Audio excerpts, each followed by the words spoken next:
Sonic Rush, more like Blaze Rush, because you know, yeah!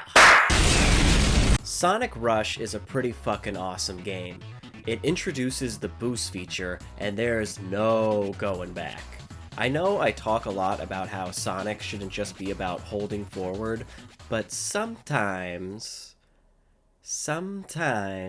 I feel like it should be. Okay, not completely, but I can't deny that it is really fun to just turn your brain off and blast through everything. Because you have that bar that goes up whenever you kill an enemy or do a trick, and then it fills up, but you could keep going, and then it goes like ring, ring, and ooh, I love it. Ooh, injected into my veins. Dopamine, a thing I lack. That's not to say that there aren't parts where you slow down. Things like rooms where you gotta beat all the enemies, or platforming sections. And these are good, I think.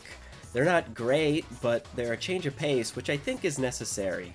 I like flying on a hang glider and jumping on things, or fighting enemies and avoiding rocks on that one part of the game that introduces the Z-axis the one and only time for some reason. But the problem lies in the in-between zone.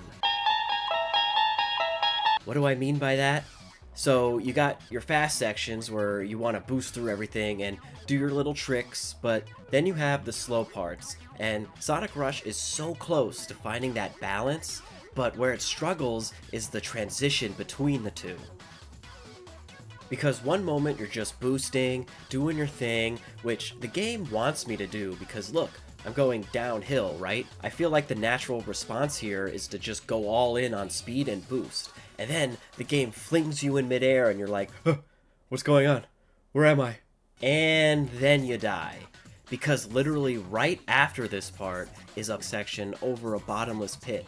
Now, if there was something that acted as a transition period that warns the player, yo, slow down, there's this platforming section coming up. Thanks, bro. Then this wouldn't be an issue. What is the solution, you may ask? I don't know. I'm not a game designer. But I figure there's gotta be something, and maybe that's the ramp. Maybe someone with basic survival instincts would know that when you're suspended in midair with no idea what's forward, you shouldn't hold forward. But the kid in me wants to know, how far can I go? Maybe that's what Sonic the Hedgehog is trying to communicate to us. Maybe that's what it all means. We have to let go of our childlike whimsy and adopt a more logical outlook on the world. We can't just dilly-dally all the time. We need to be pragmatic. Fuck that.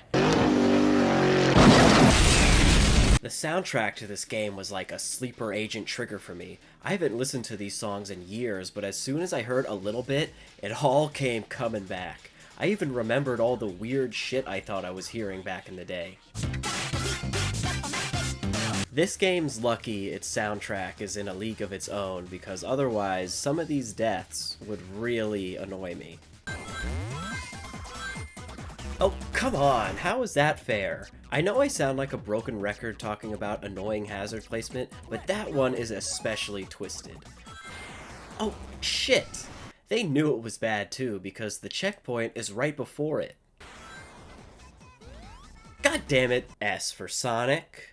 And B for Blaze. Yes, sir. That's how the ranking system works. The letter of the name is the best one. That's right. C for Cat is also acceptable. You know what's weird? You have Blaze the cat, who's essentially like the Sonic of her universe. She's fast and collects the Soul Emeralds and can go Super Saiyan, but she's still her own unique character. But then you have Eggman Nega, who's like the Eggman of her universe, but also an alternative version of him.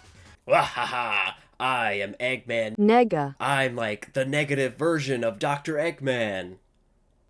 Who's that? I don't know. One of the best things about Sonic Rush is how the special stages are accessible as you play through the level. There's multiple access points and they're not hard to find. No collecting the 7 rings or holding onto a key for dear life.